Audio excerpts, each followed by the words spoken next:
There you go. All set. Good morning, everyone. I will just say that I'm a certified coach and I work with individuals, couples, and teams.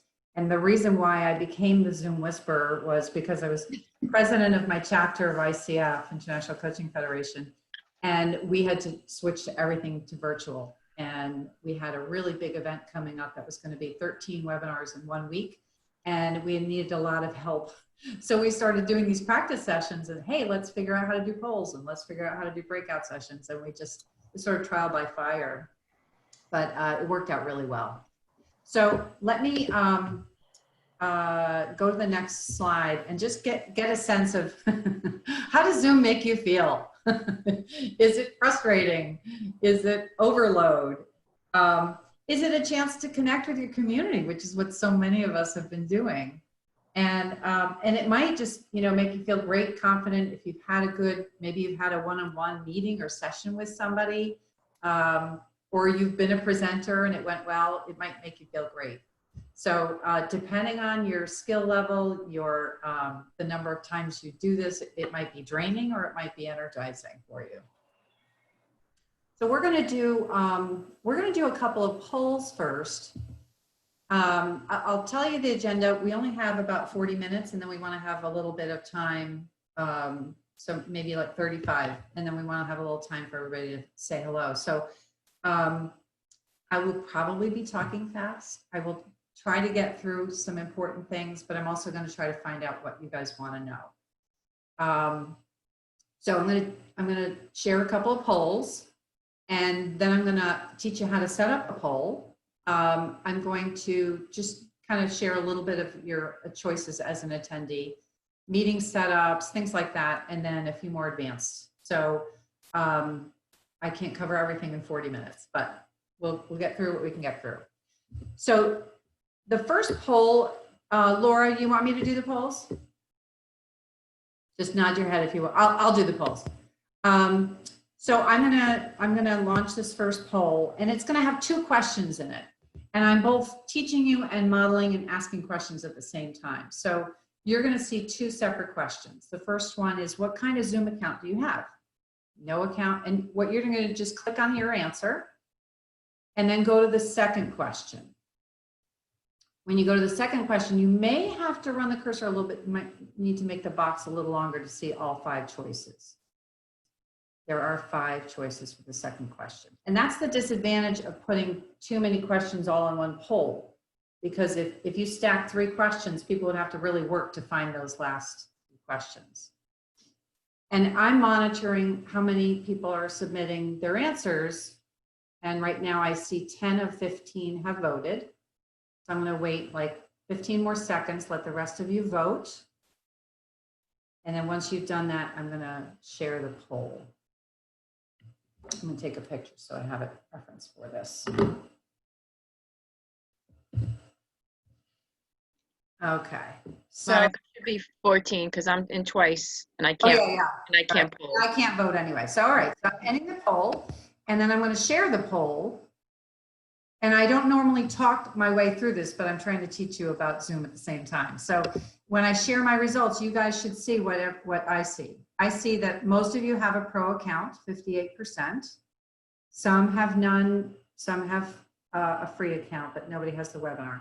And then on the second question, most people can share screen and they want to learn more. So I'm going to assume that means you haven't done breakouts, you maybe haven't done a Facebook live streaming or anything like that. So that gives me information, and if you're ever a presenter, starting with a poll is really, really helpful. So let me stop sharing and go to the next. I actually make a slide of each poll because after people are done submitting their answers, the little box goes away and then they can still see the questions on the screen. So now I'm going to launch this next poll. It's a little bit longer. I want to know what you want to know. So this is my way of asking. And when I'm going to show you later, but when I pull up polling, that first question comes up automatically. I have to search for the second poll. So you should be seeing this next poll. Do you want to learn more about breakout sessions or creating a poll or sharing your screen or how to use a whiteboard? So click any that apply. And if there's something else you want to learn, check off other. And then also, after you submit it, put it in the chat box for me so I know what it is that you want to learn.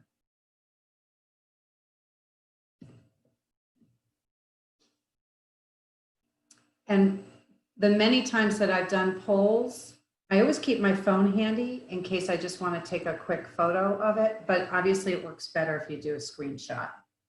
The resolution looks a lot better. A lot of people want to use a whiteboard, so we're going to do that for sure. Creating polls, setting up breakouts. Good. I picked the 3 things that that most of you want to learn. So I'm going to end the poll and I'm going to share it, and you can see what I see. I will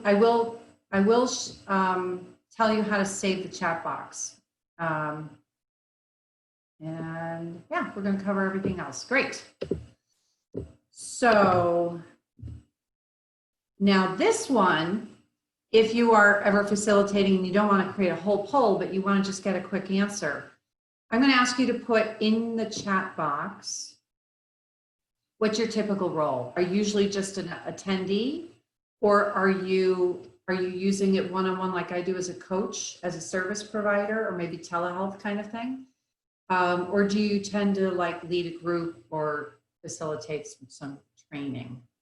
So if you could, if you don't know how to pull up the chat box, you run your cursor along the bottom of the screen and open chat and just start typing.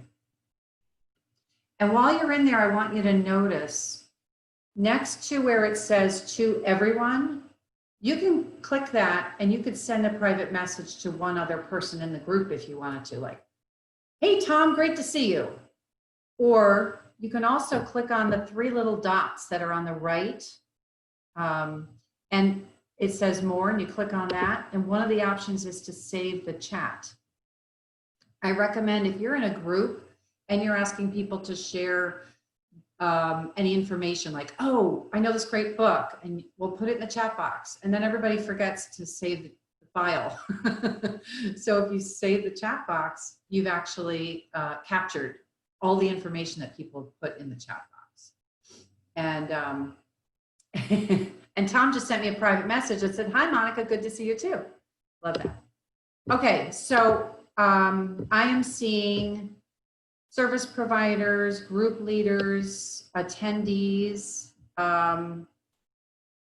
leading groups about 1/3 of the time, all 3, all 4. So we have a wide range of users here. So I will get through as much as I can today. Okay, so how do you do a poll?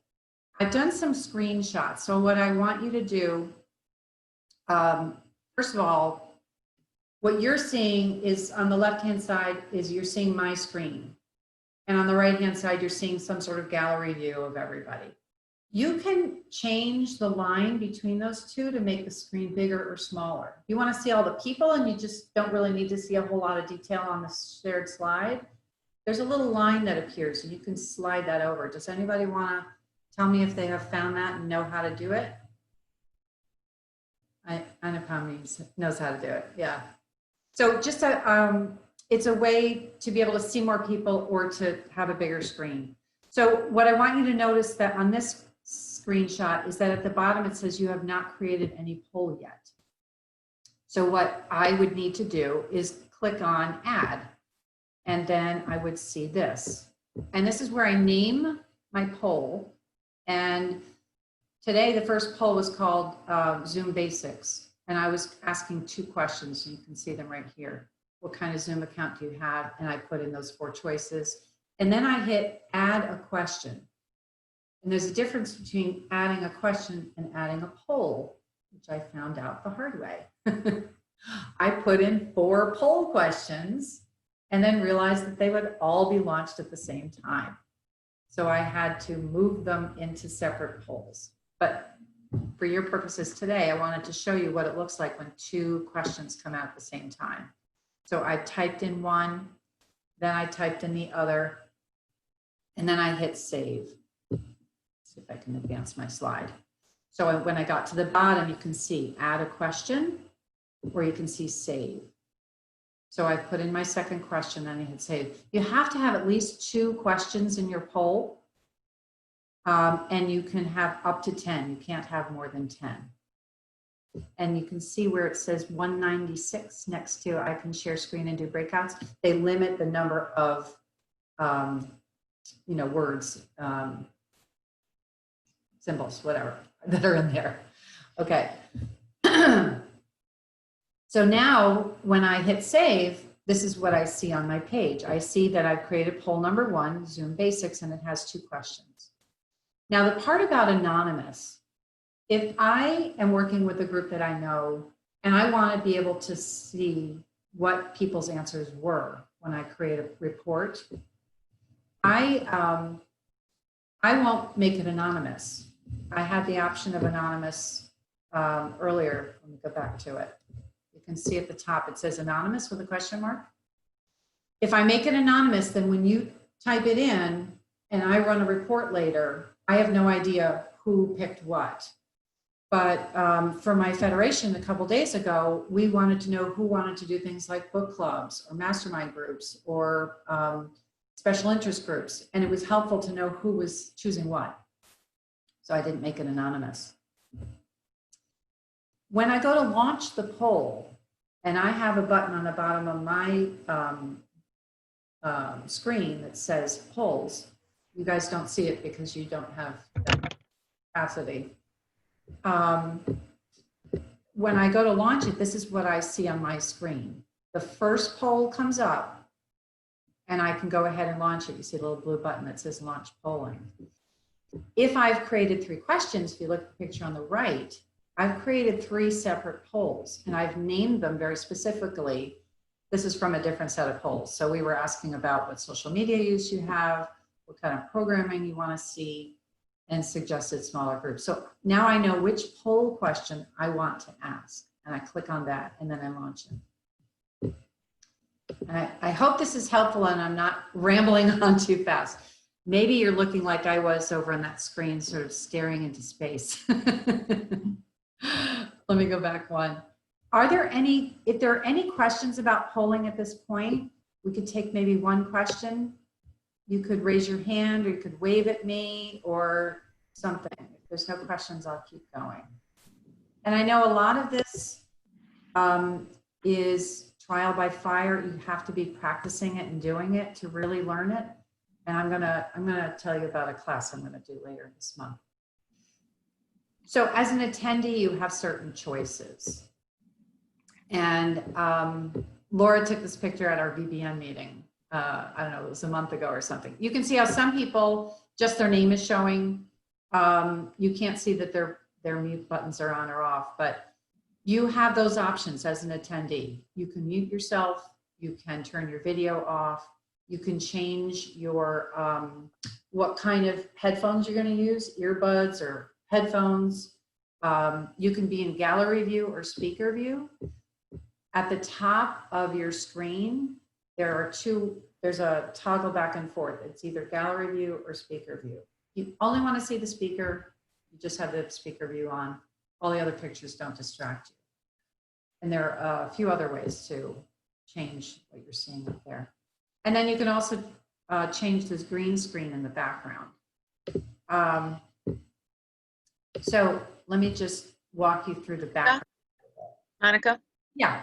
It's Laura. A couple questions. Sure. One was Joan asked, is the chat private? If you private chat someone, is it still saved in the chat? And I said the answer is yes, because I noticed that from before. Is that right? It is saved in the chat. If I've always been a host, so I'm always getting the host version of a saved chat, but I think, I'm not sure. I think it is. I remember I tried sending someone a private chat and then I saw it, I saved it and I saw it later and it was in there and I was surprised. Yeah. Well, you understand? You saved it and you sent the private chat, so it might know that it's your private chat. Oh, okay. Whatever is in your chat file. Okay, so it might not be. Yeah. Right. So if Tom was talking to Teresa and I might, and privately, then I'm the host and I save it and I might not see it. Yeah. Yeah. Okay. Yeah. And the other thing, So Tom, we could certainly test it out later. sure. But so for instance, if any of you save the chat and you don't see that there was a private message from Tom Speak to Me, then we know the answer. It's not going to show up because they're only going to get their chat box. And Okay. that's how it works. And the other question Tom Speak had, is there a max number of polls that you could create? I don't think so, but I don't think you'd want to have more than 3. It really depends. If it's a 3-hour meeting, you might have them interspersed all the way through, but you know, I wouldn't overdo it on the polls. I've done as many as 4 in a 1-hour meeting. So I know you can do at least 4. Okay, so if you want to change the background, I know some people have done it. Anupam put up his, very cute. All right, so, and I'll change mine, but if you follow the instructions on the screen, you put your cursor on the bottom, go to stop video, see the little caret, and anytime you see a little caret up or down, it means there are some more options hidden in there. And one of the options is to select a background. Now, if you happen to have an older computer, you probably won't be able to select one of the ones that they give you. But if you, I don't know that oh yeah, I can. But if you have, there is a way to upload pictures, and I'm just gonna show you one of my uploaded virtual backgrounds that I chose. So you can see me now. I'm next to the Connecticut River with a little ferry behind me, and it might look nice. If my house was a mess and I really didn't want people to see what my house looked like, I might take a picture of my house when it looks really good and then save that. And then people think that my house always looks so good. I also did one at my office. This is my 5,000 piece puzzle that I framed. And I could pretend I'm still at my desk and there's my puzzle in the background.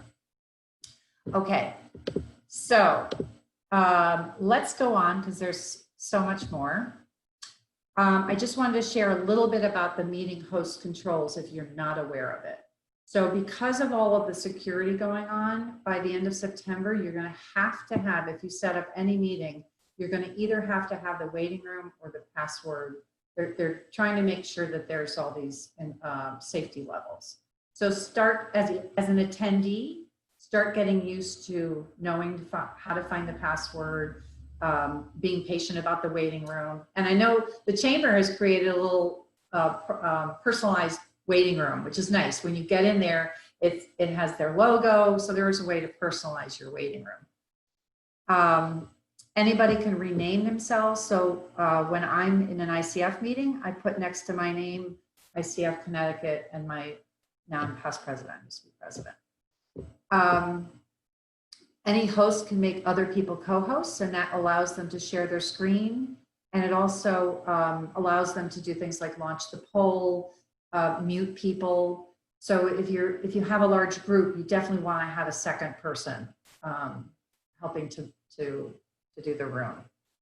Laura and I have both been admitting people as they enter the waiting room.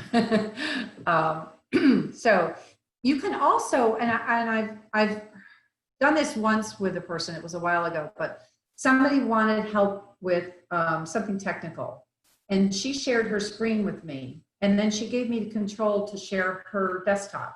So I could move the cursor around, I could click on keys, and I'm sure Tom Speak has done this, and other people who do technical kinds of things, to actually go in and use their computer and show them how to do something.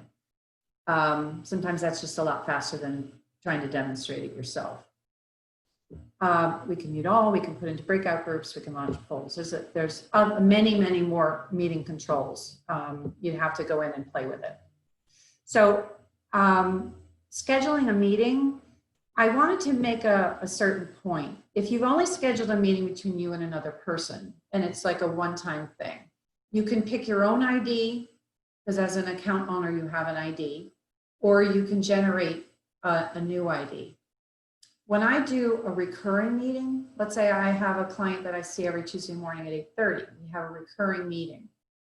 I can put in the date of the first meeting, and then I can, I'll show you another button with frequency.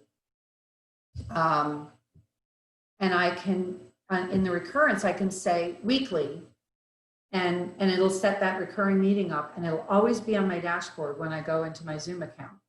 So I name meetings with my clients, and I generate a new ID whenever I have a personal client. So no one else knows that number except me and my client.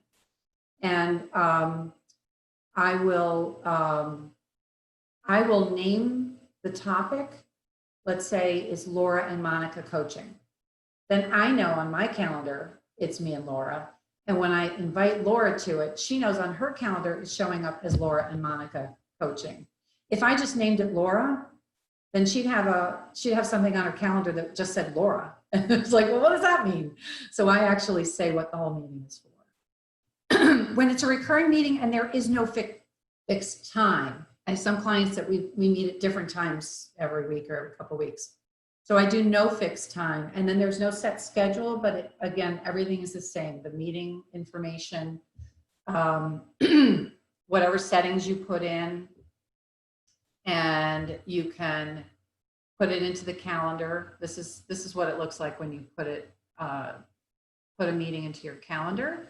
I had to allow Zoom to connect to my Google, and then the picture on the left, I'm going to click on Google Calendar. If you have Outlook or Yahoo, you pick the one you want it on. And then the next screen on the right is what it'll look like when it opens up into your calendar, and then you can hit save, or you can invite a guest. So what I usually do at this point, if this was a one-on-one meeting with a client, I would say, I would put in their email. And then when I hit save, it says send an invite to the guest, and I'd say yes. And that way they will get a calendar invite. Okay, so I know a lot of you probably know about calendar invites. If I want to share the link with anyone, let me go back one. From this screen, you can see where it says copy invitation. Can everybody see that? Laura, can you see that? So I click on copy invitation, and then I get a box that looks like this. And I hit copy meeting invitation. It highlights the whole thing. I copy and I paste, and I could put it into an email. And depending on the client, sometimes I send them a reminder with the link because they have trouble remembering what the link is each time. Okay, how are we doing on time? So sharing the screen. I think this is the one thing that some people have the hardest time with. And these are some tips. Practice it ahead of time. Even if you have a free account, you can practice sharing your screen. Close any unnecessary files and browser tabs because it's going to be really confusing when you go to share your screen. Have your documents ready and open prior to the meeting. Have the PowerPoint on a slide tab show instead of on the home tab. And it's there's some settings you can use on that. You can ask Tom if you need to. He's the Office expert. If possible, practice the screen share before the meeting starts. So I came on at 1:15 with Laura and Nancy, and I said, let me share my screen, make sure there's no glitches. And I did that, and we had it going. If you are hosting another speaker, I highly recommend that you offer to have 5 minutes with them ahead of time and talk through and test out their ability to share the screen. Because we've had presenters who had no clue how to share a screen, and you don't want to start a meeting. It's supposed to be a professional meeting with 30 or 40 people present, and they don't know how to share their screen. If you're sharing a series of documents, rather than sharing a document and going back out, stop share, and then hitting share again and finding the other document.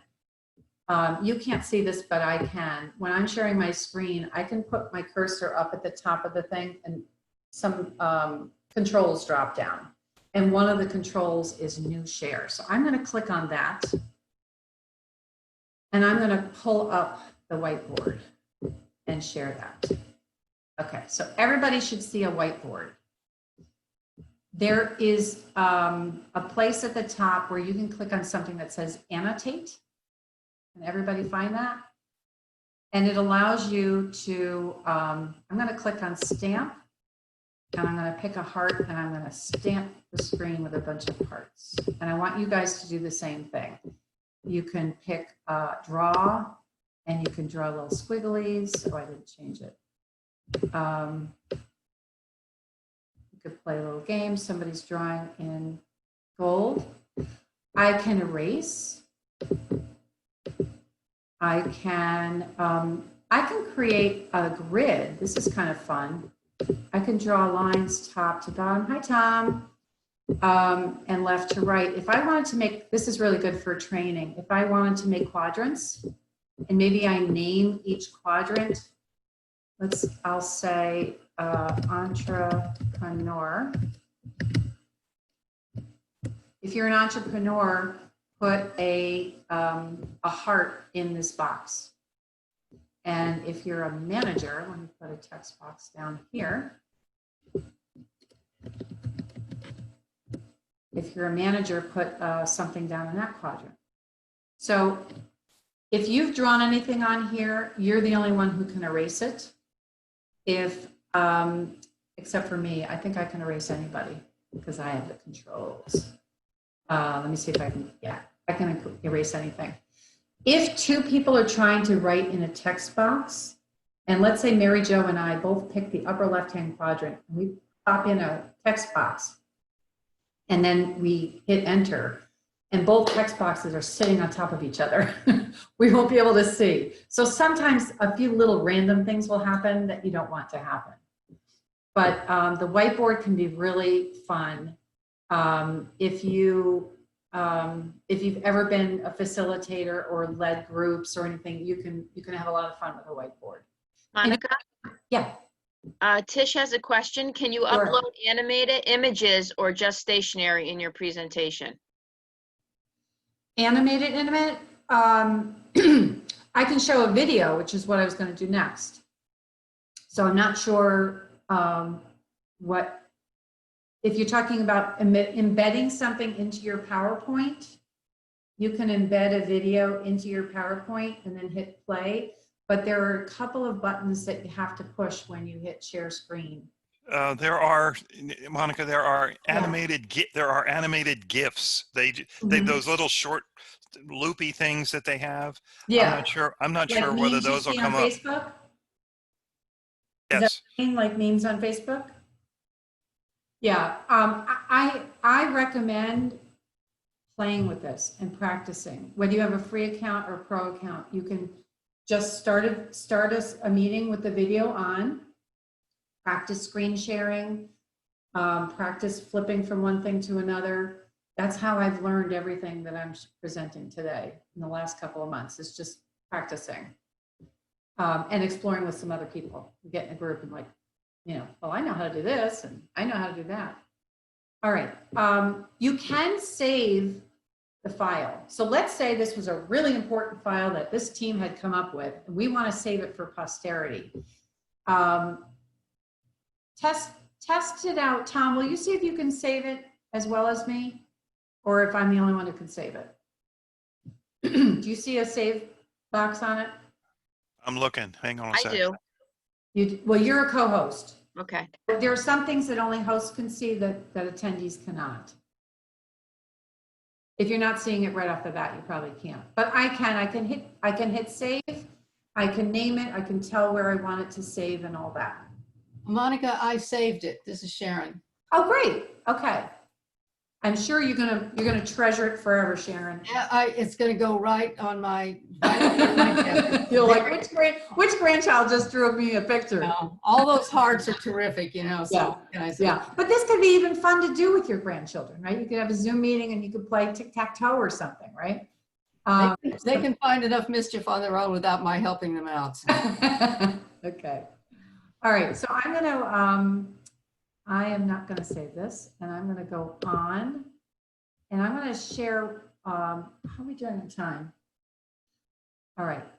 The last thing I'm going to do is share, it's a 3-minute video on how to do breakouts. And I apparently do not have it open. Okay, maybe I won't. Let me go back to my PowerPoint. From current slide. Okay. When you share your screen, this is what you're going to see. You hit share screen and you'll see, that was me last night when I made this screenshot. The whiteboard, your iPhone or iPad, I've never used that one of it. There are a couple of places. Do you see where that video was? Video breakout rooms, YouTube. I had it lined up last night, and this morning it must have gotten tucked away. If I really, really wanted to see it, I would have to exit out of my, I'd have to exit out of my screen, and I'd have to bring it up. And I think it's gotten closed out somehow. So yeah, I closed it out. Oops. So I'm going to go back into my PowerPoint. What are you guys seeing on my screen right now? PowerPoint in edit mode. Oh, okay. All right. Okay, so I wrote it out in steps in case the video didn't work. I had to back up. When you go to hit breakout, the first box you're going to see is how many participants you have and how many rooms you want to put them in. So if I see 15 and I want 3 people in a room, I'm going to pick 5 groups. So that's the first thing. And then I can either assign people randomly or manually into the rooms. I also found out that you can, if you know ahead of time that you have 10 specific people coming to a meeting and you know you want to pair certain people up a certain way, you can set up a breakout room ahead of time, but you have to go into your back end of that meeting and do it ahead of time, and you can upload a CSV file the way you want it set up. But you can also, you can assign them randomly and then hit open rooms or, select rooms, and you can see who got paired up and you can move people around. There is a great tutorial. There are a ton of tutorials on Zoom. And one of the options, go into options, and one of the options is how long you want the breakout to be. So I had one where we had 15 people and we wanted about a 15-minute breakout. So everybody was in a room with 2 other people for 15 minutes. Each got to share for about 5 minutes. And then when 15 minutes was up, there was a little countdown going down. When 15 minutes was up, as the host, what I saw was, do you want to close out the breakout rooms? And I said, yes. And then they got a counter. They got a 60-second counter. I can change that counter to 30 seconds. I could change it to 2 minutes. I can also have them automatically just get thrown back into the main room. So it's good to sort of talk your breakout people into expectations to know what to do. So if you're giving them 15 minutes to talk, be really specific. 5 minutes for each of you. I can message to every group and say, all right, 5 minutes is up. You should be on to the second person by now. So a couple tips about breakout. You can also pop into the breakout room. So I can go in and see what each group is doing and monitor it. Yep, you can close the rooms or you can extend the time. If 15 minutes have gone by and I've been in a few rooms and I'm noticing that the conversation's going really well and I have a little bit of leeway, I can extend the time, and then when I'm ready to, I can just close out the rooms. And then, as I said, once the rooms close, you've got either a timer or they get kicked back in abruptly. So let me just talk about a couple other quick things, and then, I'm sorry, it's gotten so late. Nancy wanted to know, is there a way to do, how do you do Facebook Live while you're on Zoom? And there is a setting for it. It's kind of buried really deep. but you can do it whether you're a Zoom meeting or the Zoom webinar. And probably the easiest thing to do is just Google search, Facebook Live while on Zoom, and you'll find the Zoom step-by-step instructions. But I sent her the link yesterday. You have to go to certain settings on the left, and then some more certain settings on the left, and then go down, scroll all the way down to the bottom, and there's a place where you can click Facebook Live, YouTube Live, or Workplace by Facebook. I'm not sure what that is. It's something newer. and then if I haven't done it yet, but Nancy and I have decided that we're going to do a Facebook Live on Zoom and test it out. I know there's so much more I could have covered today. Other ways that people are using Zoom. I actually, when I had a free account 3 or 4 years ago now, I recorded a number of tutorials, and I still had a free account. I started a meeting. I introduced myself to this, I'm looking right at the camera instead of down here at my slideshow. And then I shared my screen, and I went through a PowerPoint presentation. And then when I was done, I stopped the recording.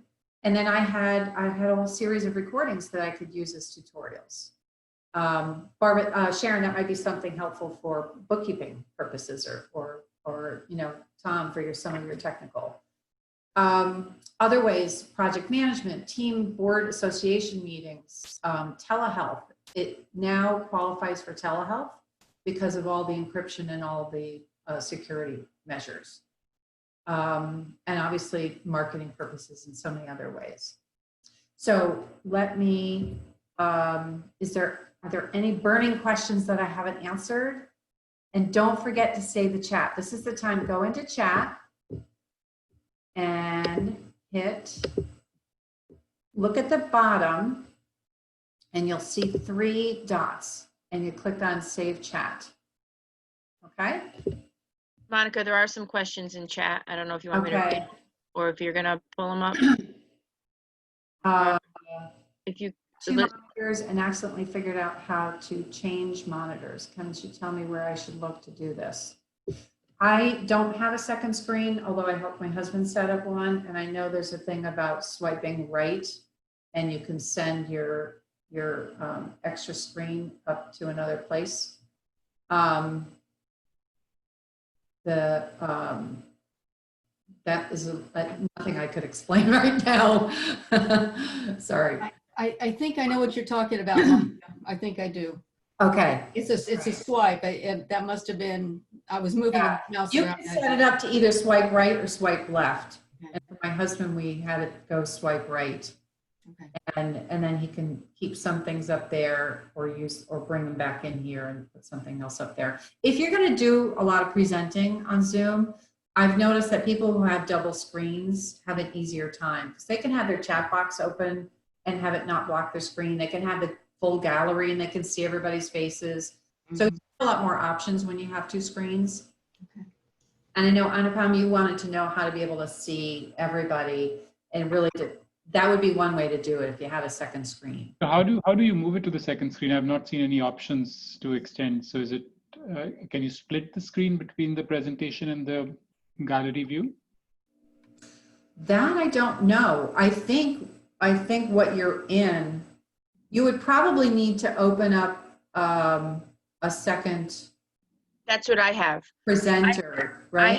I'm a host on my desktop, mm-hmm. and I don't have a camera, so I have my laptop open, and I signed in as an attendee on my laptop, so I could see. I think that's the way, Anupam, is that. Yeah. See chat. But that's having 2 separate computers as opposed to one computer that can share them.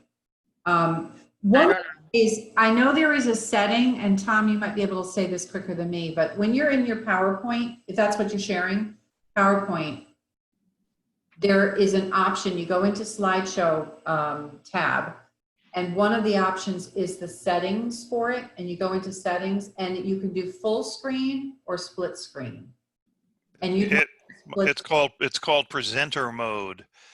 You have to set it up, and you tell it what monitor whether it should be on the primary or secondary monitor.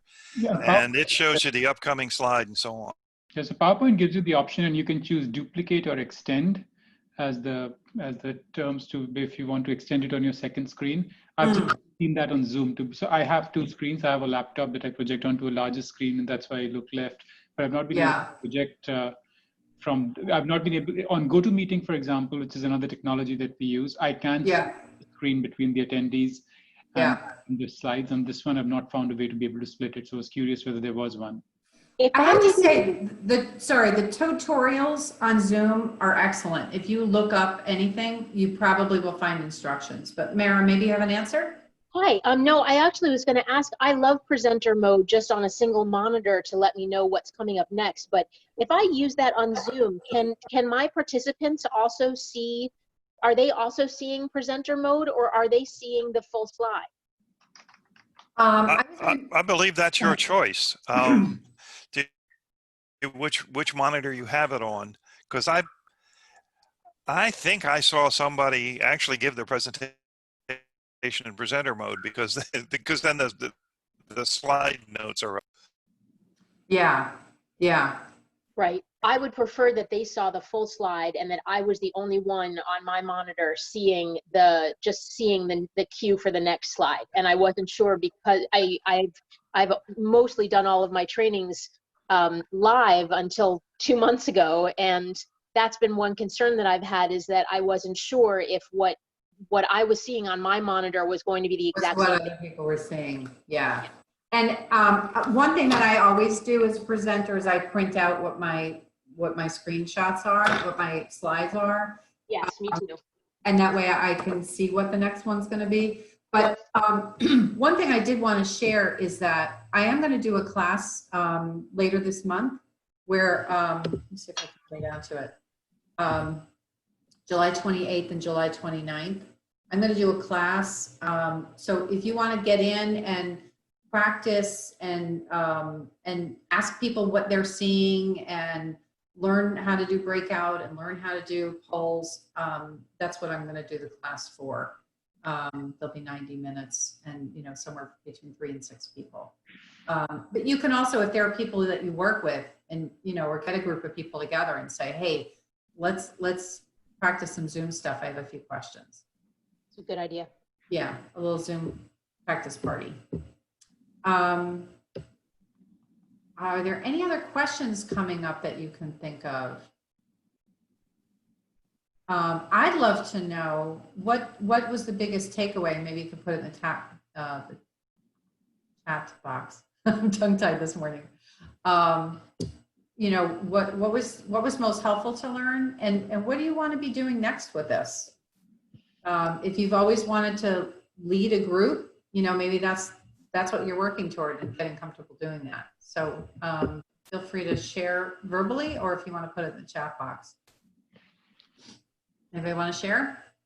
Monica, this is Sharon. I have trouble on Zoom because sometimes I see the mute and unmute icon at the same time on the screen, and I never know sometimes I don't know the status, if I'm muted or not.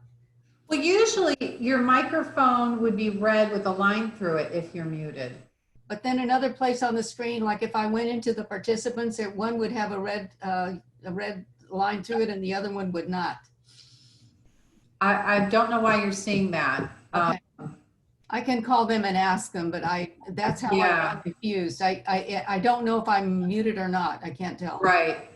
When I pull down the participant box, I can see everybody's, whether they're muted, whether video's on or off. I can change those things. But for you, figure out which one is accurate maybe. So you're seeing one thing in the bottom left-hand corner and another thing in the participant box? Yes. That's interesting. Yeah, that might be your computer. I don't know if you have an older computer or maybe it's not reading things right. It's me. I break software. So As we know from your sound yesterday. That was hard. Monica, Joan has her hand up. Oh, okay, Joan, what's up? I just missed where you could also draw on somebody's? I wasn't able to do it, and I don't know if I missed the instruction or something was missing on my. Yeah, I couldn't do it either. Oh, the whiteboard? Yeah. So I'll bring it back up, and if you, Where are the tools? the tools are in a toolbar up at the top. There's no toolbar. Bring you, so when you bring your, well, you won't see it unless you bring your cursor up there. Nothing. It's Is it under view options? view It might options, be under more options. view options, and it's Oh, got it. Oh, okay, under view options. Yeah. And it'll say annotate, and then when you annotate, when you click on that, you should have the bar. Okay. All right, so you had to hit I have one other question. options. Okay, yeah, Can I make a quick comment about the annotate? sure. This similar to Zoom bombing. If you have a large number of people on your call, it might be prudent to not let other folks annotate. I've ended up seeing people drawing squiggles on my slides, and Yeah. there is within the meeting settings there is a way to not allow other folks to annotate besides ourselves. Yeah, yeah, good point. Thank you, Mara. Sure. Yeah, you know, the settings, you have to really think things through, and I always practice a presentation ahead of time, but I need to know, do I want to be the only one drawing, or do I want to let other people draw? And on the fly, you can't change that setting, I don't think, very easily. I'd have to like have another computer open and open up that meeting control and change the control maybe midstream. I'm not even sure if I could do that.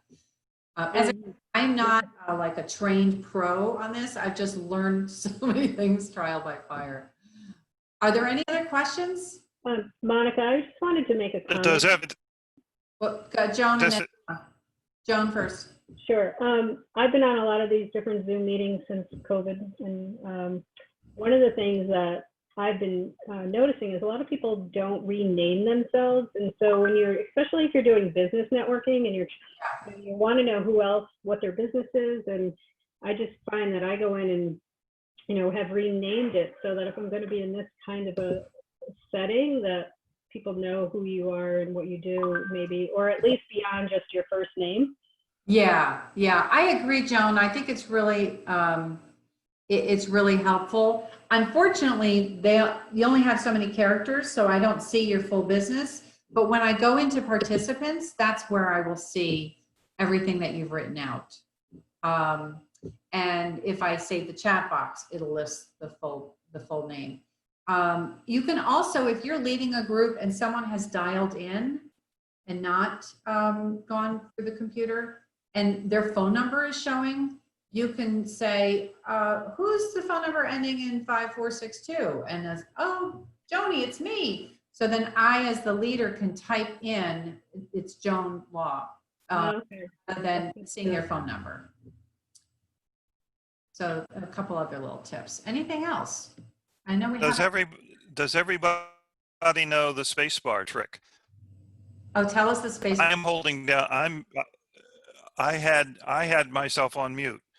It showed it with the cross through it, but I pushed the safe. I'm right now holding down the space bar, Mhm. and as long as I hold it down, I'm unmuted. It's kind of like the push to talk.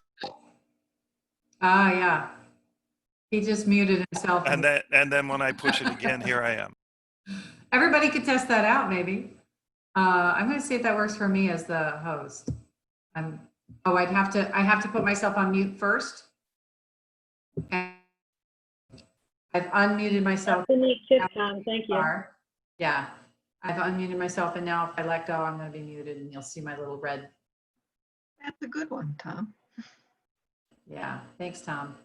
There are probably 800 more tips we could give you, but it is almost 10 o'clock, and I feel bad we haven't had a chance to do a go around and say. I just want to remind everyone that this was recorded, and the full presentation and your questions will be shared on BizLink and our newsletter and Chamber's YouTube channel.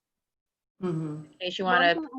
I came in late. Like, did you share when you use a video, clicking on share sound, share your computer sound? Was that something you I was discussed? going to cover that. Thank you, Mara. Let me do that. There is a slide where I show it. Can you guys see that? Next slide. Okay. When you see the screen share and you want to be able to share the video with sound, you have to click on share computer sound. You see this down at the bottom left-hand corner? Because I've had people try to share a video and it didn't work. And I found this, again, trial by fire, just looking around. I noticed these two boxes I could click on. So I'm sorry if I had this video lined up, I could share my screen, we could play the video, and it would show you how to do the breakout rooms in real time. Any other questions? And if you go past your last slide, you'll end up with a black screen like that. That's just because I went past my last slide. So please feel free. I'd love some feedback. If you want to send me an email and tell me what was helpful that you learned today, other things that might have been really important to know. If you want a consultation, if you want to see how you can bring this into your business more, I'd be happy to do that with you. Or if you want to join the class, please let me know. Thanks, Monica. Thank you. Okay.